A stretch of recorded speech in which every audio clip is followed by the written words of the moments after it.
近段时间以来，国际局势开始骤然紧张，我国国防建设也开始呈现明显提速的趋势。就在我军各类新式武器不断亮相之际，我国一直没有消息的004型航母也终于传出新消息，此前还因为技术问题被迫延期。根据南华早报在1月5日刊登的一篇文章中称，中国第4艘航母，网上通称为004型，在2021年初已经开始走进龙骨的安放工作，而且一艘航母的003型的船体合拢工作正在有序进行。有足够的消息表明，这2艘航母都会采用目前最先进的电磁弹射系统来提高航母的作战能力。该文章也指出，此前中国的003型航母因为疫情的影响，导致建造速度被延期。不过后来的快速调整和疫情的有效防控，甚至让003型航母的进度比预定计划还快了一段时间。而004型航母除开疫情影响，还有就是由于技术问题被迫延期。因为官方并没有透露过到底是什么技术才导致的进度被延期。不过有观察人士却怀疑，很可能是由于中国在尝试向舰船核动力迈进才导致的。之所以这么说，有网友翻出了去年6月份官方的一个采购信息，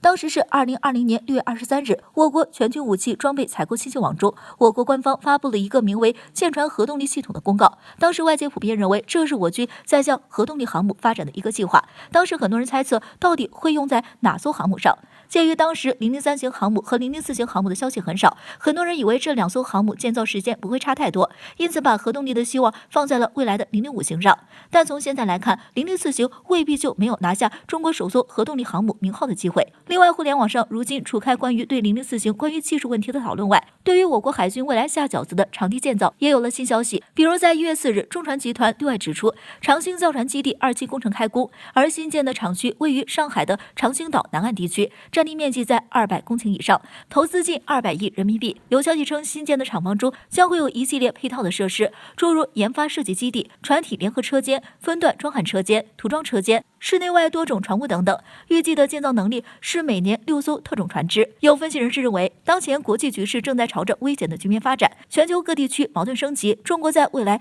也必然会面临更多的全新挑战。巩固国防力量，御敌于海上是一个十分明确的目的。毕竟就亚洲东侧的这片大陆而言，会对中国产生威胁和实质性伤害的力量还真没有。未来海上的挑战会是一个重头戏。尽管外界常常调侃中国海军的建造速度是不断下饺子，但是在很多人看来，这样的速度甚至依旧不够快。毕竟在这场全球化的游戏里，我们缺席了相当长的时间了。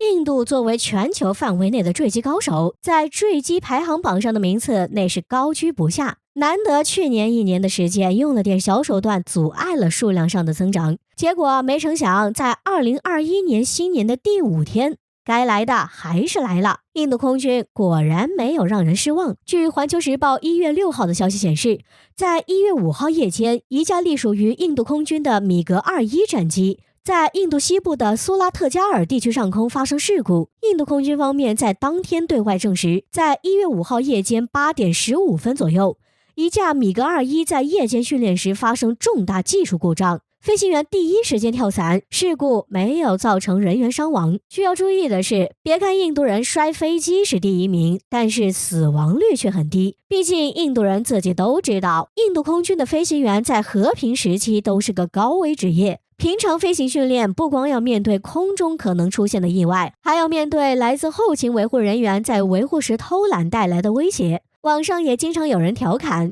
印度飞行员上飞机可能满脑子想的都是弹射座椅的激活按钮，要是发生事故了，第一时间就可以按照心里排练了无数次的逃生措施救命。至于下面有没有人，会不会造成什么严重后果，那就不是印度飞行员关心的事情了。说到摔机，自然少不了要说说印度空军的唯一外包商印度斯坦航空。即便是印度国内也基本认定坠机责任大半要归印度斯坦航空公司，甚至印度人自己也经常调侃，负责后勤维护的这些人为了偷懒，经常性维护完一款战机手里能多1把螺丝，还送了个寡妇制造者的称号给印度斯坦航空。但真要把印度空军坠机的所有事故全给他背，他还真背不动。就拿在5号坠机的这个米格21来说，上世纪60年代引进到印度的，当初在2017年的时候，印度空军就表示会将这批战机更换掉，结果到现在还没动静，用了半个多世纪还舍不得换。坠机高手的这口锅其实多多少少出在印度军方的身上。当然了，印度军方自然不会承认这一点了。于是乎，印度国内舆论就开始逐渐把矛头指向了俄罗斯，认为是俄罗斯的产品质量有问题，才导致印度成为了全球的笑话。这可当真是人在家中坐，锅从天上来了。俄罗斯没追究你印度砸人招牌，都算对得起你的了，这还去反向要赔偿。俄罗斯对外出售可不止印度一家，可唯独登上天梯的就印度一个。其他国家摔飞机和训练强度和密度挂钩，唯独印度摔飞机和天数挂钩，平均1个月2架。说个题外话，印度去年的坠机数量创造了一个奇迹，一年里居然仅不到15架。不过后来有观察人士发现了猫腻，原来在对峙期间，印度军方为了彰显肌肉，把大量战机调集到了北部边境地区。然而呢，又怕坠机面子上不好看，于是就来了个禁令，干脆就别飞了，简直鬼才。南海部分地区将要被封闭，刚完成夜间训练的山东舰或将赶往现场，难道有大事要发生吗？敬请关注本期军事热点。眼下，我国周边的局势越来越动荡不安，美军屡屡派出军舰以及各种侦察机前往我国周边海域进行一系列的挑衅活动，但是美军的挑衅并没有对我军的正常演习造成任何影响。不仅如此，我军的山东号航空母舰还跟随美国海军穿过海峡地区。然而，就在大家称赞我国海军硬气的时候，俄罗斯媒体却爆出了一条令人感到惊讶的消息。据俄罗斯媒体报道，中国海军将封闭南海部分地区，封闭时间将持续到1月7号，并且有消息称，一艘载有战斗机的军舰将会离开渤海，一直向南行驶，并经过海峡。不得不说，这零星的消息确实令人疑惑，同时也让人嗅到了一丝危险的气息。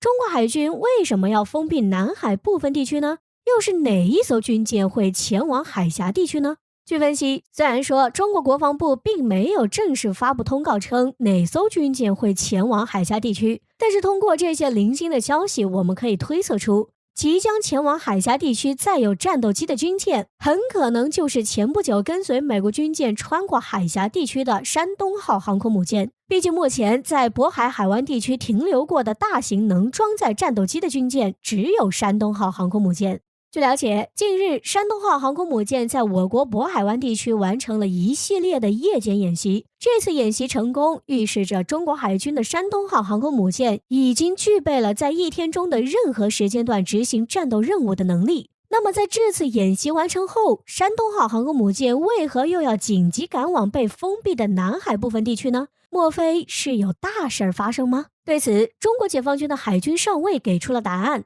中国的航母打击小组将会在南海地区进行军事演习，这次演习是山东号航空母舰年度演习计划的一部分。我军前往该地区进行演习，就是为了告诫这些国家和地区，让他们知道我国已经拥有了可以反击的能力，让他们不要轻举妄动，否则将会承担非常严重的后果。